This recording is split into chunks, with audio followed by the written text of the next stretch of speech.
Shalom saudara yang dikasihi Tuhan Yesus Kristus.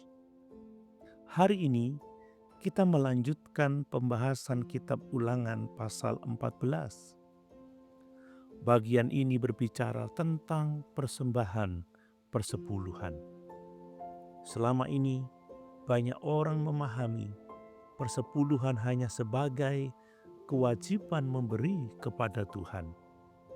Padahal jika kita membaca teks ini dengan saksama, kita akan menemukan bahwa tujuan utamanya jauh lebih dalam. Tuhan sedang membentuk hati yang mengasihi Dia, bergantung kepadanya, dan peduli kepada sesama. Perhatikan ayat 22. Haruslah engkau benar-benar mempersembahkan 1/10 dari seluruh hasil benih yang tumbuh di ladangmu. Mengapa Tuhan meminta Israel membawa 1/10 hasil panen mereka? Apakah Tuhan membutuhkan gandum mereka? Apakah Allah kekurangan makanan? Tentu tidak.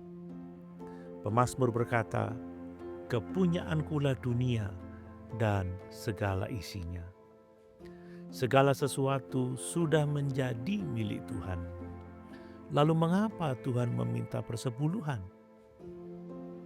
Karena memberi lebih banyak mengubah hati pemberi daripada memperkaya Tuhan. Ayat 23 memberikan tujuan yang sangat menarik, supaya engkau belajar takut akan Tuhan Allahmu selalu. Ini sangat mengejutkan. Kita mungkin mengira tujuan persepuluhan adalah membiayai ibadah. Memang itu salah satu fungsinya. Namun Musa berkata bahwa tujuan utamanya adalah mendidik hati umat. Mengapa? Karena harta memiliki pengaruh yang sangat besar atas hati manusia. Semakin seseorang menggenggam hartanya dengan erat, semakin mudah hatinya terikat kepada dunia.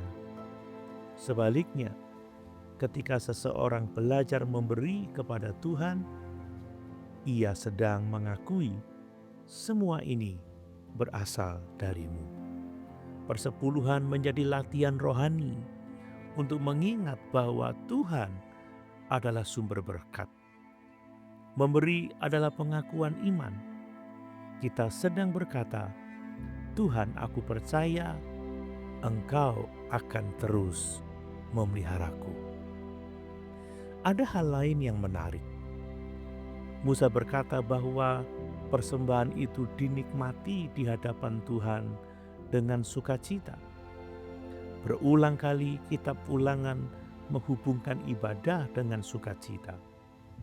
Mengapa?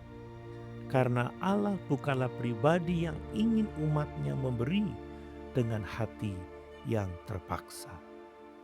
Tuhan menghendaki hati yang penuh syukur. Prinsip ini juga ditegaskan dalam Perjanjian Baru. Rasul Paulus menulis, Allah mengasihi orang yang memberi dengan sukacita. Perhatikan, yang terutama bukan jumlahnya, yang terutama adalah hati. Seseorang bisa memberi banyak, tetapi dengan hati yang pahit. Orang lain mungkin memberi sedikit, tetapi dengan kasih yang besar. Allah melihat hati. Bagian penutup pasal ini memperluas makna memberi. Setiap tahun ketiga, persepuluhan dikumpulkan untuk orang Lewi, orang asing, anak yatim, dan janda. Mengapa? Karena Tuhan ingin umatnya mencerminkan karakternya. Allah bukan hanya Allah yang kudus, Ia juga Allah yang penuh belas kasihan.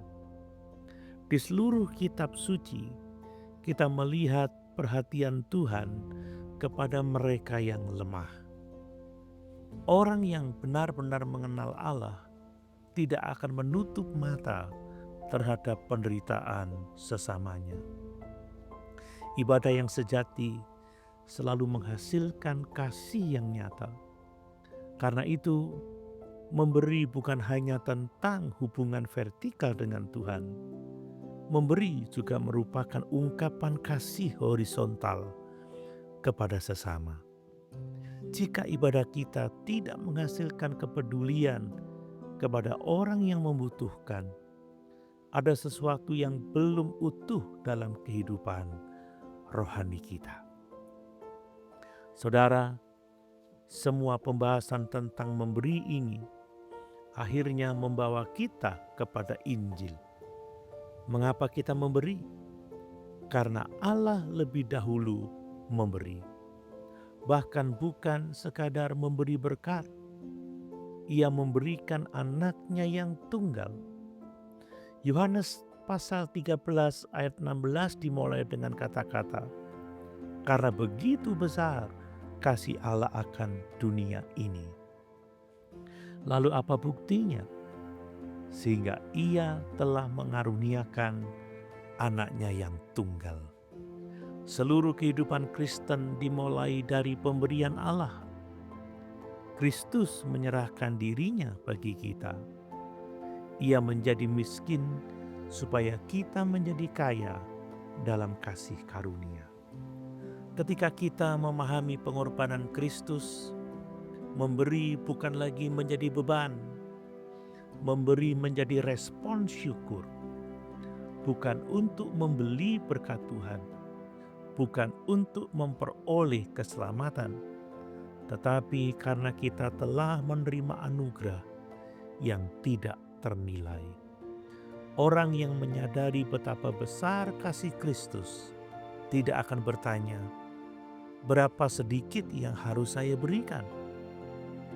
Sebaliknya ia bertanya, "Bagaimana seluruh hidup saya dapat menjadi persembahan bagi Tuhan?"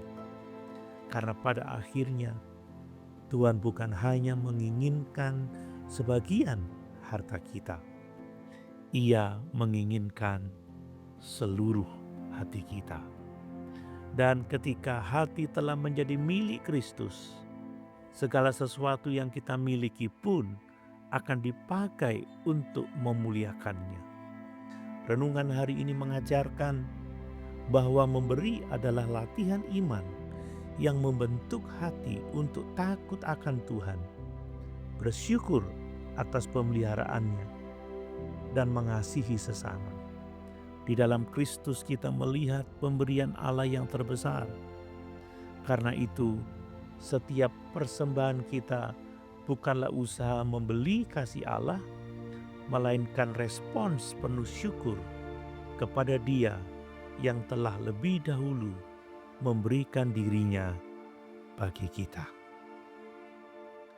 Pertanyaan refleksi bagi kita. Apakah kita memandang memberi sebagai kewajiban atau sebagai kesempatan untuk menyatakan kasih dan syukur kepada Tuhan?